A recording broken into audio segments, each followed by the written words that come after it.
ఒకరోజు ధనవంతుడైన వ్యాపారి బాధతో బీర్బల్ వద్దకు వచ్చాడు. బీర్బల్ గారు, మా ఇంట్లో ఉండే ముత్యాల సంచి కనబడటలేదు. దానిని మా సేవకులు దొంగలించి ఉంటారని సందేహంగా ఉంది. దయచేసి మీరే ఎలాగైనా ఆ దొంగను కనిపెట్టాలి అని వేడుకుంటాడు. అప్పుడు బీర్బల్, నేను మీకు ఖచ్చితంగా సహాయం చేస్తాను అని మాట ఇస్తాడు. తర్వాతి రోజు బీర్బల్ కొన్ని కర్రలను తీసుకుని వ్యాపారి ఇంటికి వెళ్ళాడు. వాళ్ళ సేవకులను పిలిపించాడు. సేవకునికి ఒక కర్ర ఇచ్చి ఇలా చెప్పాడు. ఇవి సాధారణమైన కర్రలు కావు. ఇవి మాయా కర్రలు.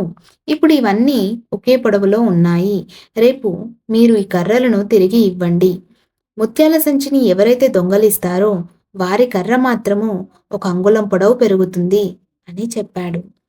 అందరు సేవకులు ఆ కర్రలను తీసుకొని ఇంటికి వెళ్లారు. ముత్యాల సంచిని దొంగలించిన సేవకుడు మాత్రం చాలా భయపడ్డాడు. అతను మనసులో ఇలా అనుకుంటున్నాడు, రేపు నా కర్ర పెరిగితే నేనే పట్టుబడిపోతాను. అందుకే ఈ కర్రను అంగుళం మేరకు కత్తిరించాడు.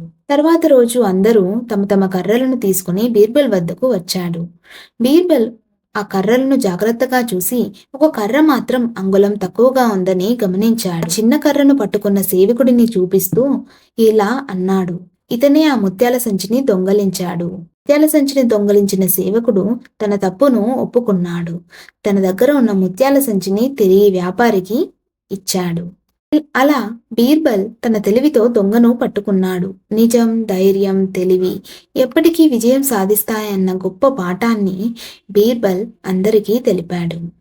ఈ కథ కనుక మీకు నచ్చితే లైక్ చేయండి, షేర్ చేయండి, సబ్స్క్రైబ్ చేయండి.